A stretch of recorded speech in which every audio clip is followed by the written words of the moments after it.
সংবাদ সবাইকে স্বাগত জানাচ্ছি আমি ফিরোজ তোহা। শুরুতে সংবাদ শিরোনাম জানিয়ে দেব এই মুহূর্তে হাতে পাওয়া সর্বশেষ গুরুত্বপূর্ণ আপডেট বাংলা সংবাদ। শুরুতেই থাকছে হঠাৎ বিএনপিতে আশাবাদ ও চাঞ্চল্য। হতাশায় ম্রিয়মাণ হয়ে যাওয়া বিএনপিতে নতুন করে আশা এবং চাঞ্চল্য দেখা দিয়েছে। বিএনপি নেতারা হঠাৎ করে নড়ে চড়ে বসেছেন। গতকাল রাতে বিএনপির স্থায়ী কমিটির বৈঠক অনুষ্ঠিত হয়েছে। এই বৈঠকে বিএনপি নেতারা নতুন করে সরকার বিরোধী আন্দোলন করবার সিদ্ধান্ত গ্রহণ করেছেন।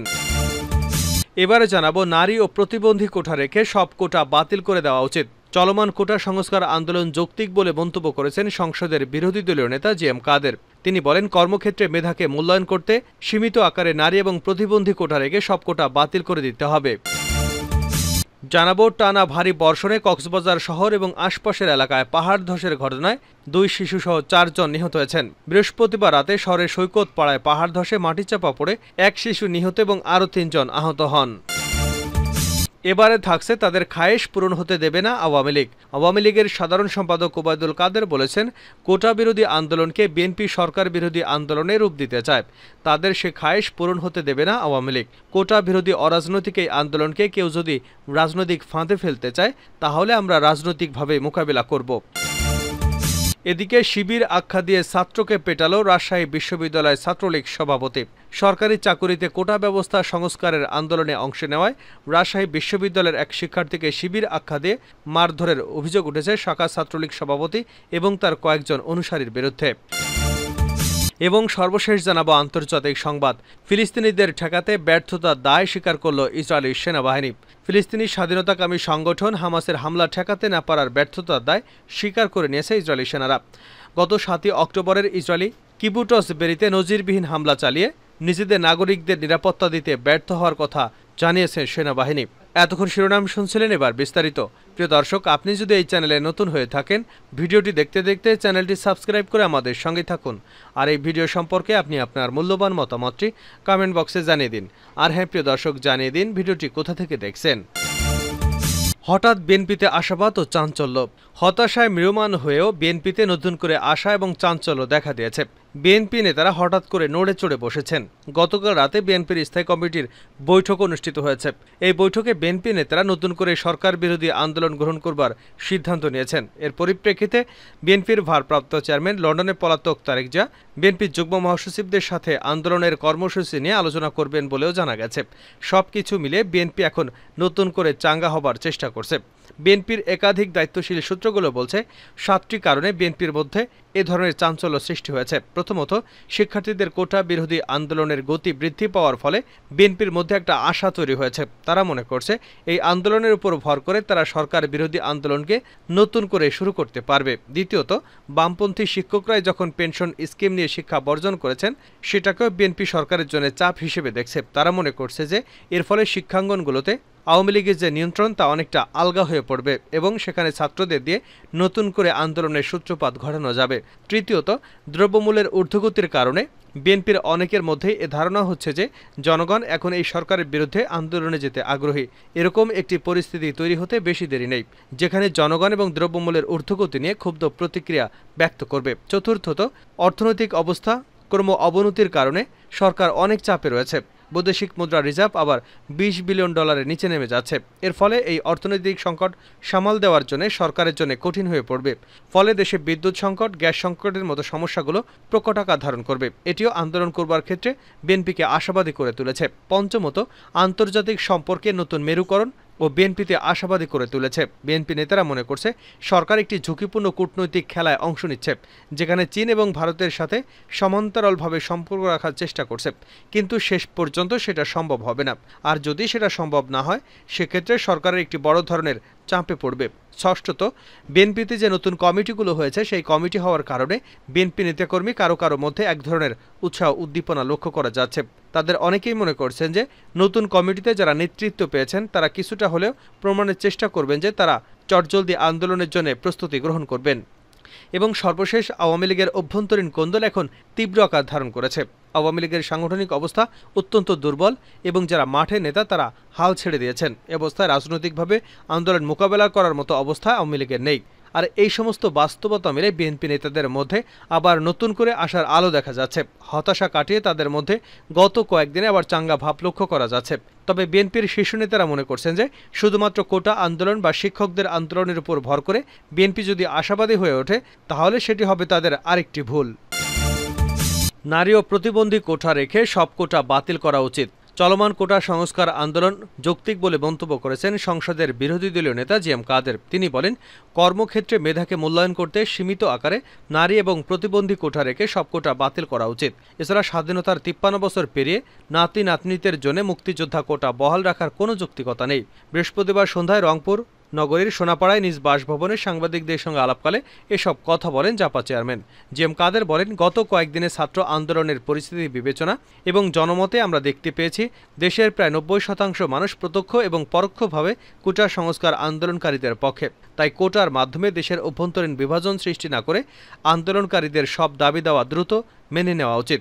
প্রশ্নপত্র ফাঁসে জড়িত আবেদ আলীর মতো দুর্নীতিবাজদের প্রসঙ্গে জাতীয় পার্টির চেয়ারম্যান বলেন, বর্তমানে আওয়ামী সরকার একটা সুবিধাভোগী এবং সুবিধাবাদী দুর্নীতিবাজ গোষ্ঠীতে পরিণত হয়েছে। বরাবরই এসব দুর্নীতিবাজদের আবার পৃষ্ঠপোষকতাও করে যাচ্ছে তারা। ফলে দুর্নীতি করে রাতারাতি টাকার কুমির হয়েও আইনের ফাঁকফোকর দিয়ে বেরিয়ে যাচ্ছে হাজারো দুর্নীতিবাজ। এই ধারার ভবিষ্যৎ খুব ভালো হবে না। তাই দুর্নীতিবাজদের রুখতে সরকারের আরও কঠোর ভূমিকা নিতে হবে। সম্প্রতি প্রধানমন্ত্রী শেখ হাসিনার ভারত ও চীন সফর নিয়ে তিস্তা মহাপরিকল্পনা প্রসঙ্গে তিনি বলেন, তিস্তা মহাপরিকল্পনা বাস্তবায়ন উত্তরাঞ্চলের জন্য অতি জরুরি। মহাপরিকল্পনা নিয়ে তিস্তা পাড়ের জনগণ তো আর চীন ভারতের কাছে হাত পাতবে না। টাকা আনতে হবে সরকারকে। তাই নিজস্ব অর্থায়নে হোক আর টাকা ধার করে হোক বা অন্যের টাকা হোক, মহাপরিকল্পনা বাস্তবায়ন করতে হবে। দক্ষিণবঙ্গের মেগা প্রকল্পে ন্যায় এই তিস্তা প্রকল্প বাস্তবায়ন করতে সরকারকে আন্তরিক হতে হবে। কক্সবাজারে পাহাড় ধসের পৃথক ঘটনায় নিহত 4। টানা ভারী বর্ষণে কক্সবাজার শহর এবং আশপাশের এলাকায় পাহাড় ধসের ঘটনায় 2 শিশুসহ 4 জনের নিহত হয়েছেন। বৃহস্পতিবার রাতে শহরের সৈকত পাড়ায় পাহাড় ধসে মাটি চাপা পড়ে এক শিশু নিহত এবং 3 জন আহত হন। এর আগে পাহাড় ধসে বৃহস্পতিবার ভোরে কক্সবাজার পৌরসভার 7 নম্বর ওয়ার্ডের শিকদার বাজার এলাকায় এক শিশু এবং এবিসি ঘোনা এলাকায় এক নারী এবং বিকেলে কক্সবাজার সদর উপজেলার জিলংজা ইউনিয়নের দক্ষিণ মহুরিপাড়া বাতাবুনি এলাকায় আরেক নারী নিহত হন। স্থানীয়দের বরাতে ওসি জানান, বৃহস্পতিবার রাত 8টার দিকে ভারী বর্ষণের সময় কক্সবাজার শহরের সৈকত পাড়ায় পাহাড় ধসে স্থানীয় বাসিন্দা সেলিমের ঘরের উপর মাটি চাপা পড়ে। খবর পেয়ে ফায়ার সার্ভিসের কর্মীরা দ্রুত ঘটনাস্থলে পৌঁছে স্থানীয়দের সহায়তায় আশপাশের 3 জনকে আহত অবস্থায় উদ্ধার করেন। ঘটনাস্থল থেকে পুরো মাটি সরিয়ে মিম নামের এক শিশুকে মৃত উদ্ধার করা হয়। রকিবুজ্জামান বলেন, বুধবার মধ্যরাত থেকে কক্সবাজার শহরে টানা এবং মাঝারি ও ভারী বর্ষণ অব্যাহত রয়েছে। বৃহস্পতিবার ভোরে শিকদার বাজার এলাকায় বসবাসকারী সাইফুল ইসলামের বাড়ির উপর আকস্মিকভাবে পাহাড় ধসে পড়ে। এতে মাটির দেওয়াল ভেঙে সাইফুলের ঘুমন্ত শিশু চাপা পড়ে। পরে স্থানীয়রা খবর পেয়ে মাটি সরিয়ে শিশুটিকে উদ্ধার করে কক্সবাজার জেলা সদর হাসপাতালে নিয়ে গেলে কর্তব্যরত চিকিৎসক মৃত ঘোষণা করেন। এদিকে ভোরে শহরের এবিসি ঘোনা এলাকায় পৃথক পাহাড় ধসে জমিলা নামের এক নারীর পরিবারের বরাত দিয়ে রকিবুজ্জামান বলেন, ভোরে জমিলা আক্তার রান্নাঘরের পাশে ঘুমিয়েছিলেন, তার স্বামী আরেক কক্ষে ঘুমিয়েছিলেন। আকস্মিক পাহাড় ধসে পড়লে জামিলা মাটি চাপা পড়ে। পরে স্থানীয়রা উদ্ধার করে কক্সবাজার জেলা সদর হাসপাতালে নিয়ে গেলে কর্তব্যরত চিকিৎসক তাকেও মৃত ঘোষণা করেন। তাদের খায়েশ পূরণ হতে দেবে না আওয়ামী লীগ, ওবায়দুল কাদের। আওয়ামী লীগের সাধারণ সম্পাদক ওবায়দুল কাদের বলেছেন, কোটা বিরোধী আন্দোলনকে বিএনপি সরকার বিরোধী আন্দোলনে রূপ দিতে চায়। তাদের সেই খায়েশ পূরণ হতে দেওয়া হবে না। কোটা বিরোধী অরাজনৈতিক এই আন্দোলনকে কেউ যদি রাজনৈতিক ফাঁদে ফেলতে চায় তাহলে আমরা রাজনৈতিকভাবে মোকাবেলা করব।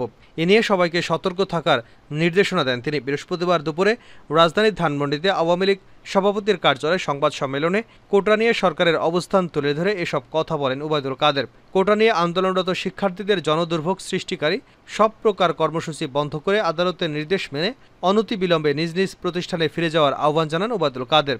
শিক্ষার্থীদের আবেগকে পুঁজি করে কোনো মহল যদি দেশকে অরাজক পরিস্থিতি সৃষ্টি করতে চায় তাহলে সরকারকে অবশ্যই আইন অনুযায়ী ব্যবস্থা নিতে হবে। তিনি বলেন, কোনো অশুভ মহল দেশে অস্থিরতা সৃষ্টি করে অর্থনৈতিক কর্মকাণ্ডকে ব্যাহত করার অপচেষ্টা চালাচ্ছে। মন্ত্রী আরও বলেন, গত 5 বছরে কোটা না থাকায় নারীরা পিছিয়ে গেছে। সবচেয়ে বেশি ক্ষতিগ্রস্ত হয়েছে ক্ষুদ্র নৃগোষ্ঠী। বৈচিত্র্যময় সমতা ভিত্তিক রাষ্ট্র ব্যবস্থা গঠনে কোটার গুরুত্ব রয়েছে। কোটা কোনো বৈষম্য নয়, বরং বৈষম্য নিরসনে কোটা প্রয়োজন কোনো ক্ষেত্রে। ফিলিস্তিনিদের ঠেকাতে ব্যর্থতার দায় স্বীকার করল ইসরায়েলি সেনাবাহিনী। ফিলিস্তিনের স্বাধীনতাকামীদের সংগঠন হামাসের হামলা ঠেকাতে না পারার ব্যর্থতার দায় স্বীকার করেছে ইসরায়েলি সেনাবাহিনী।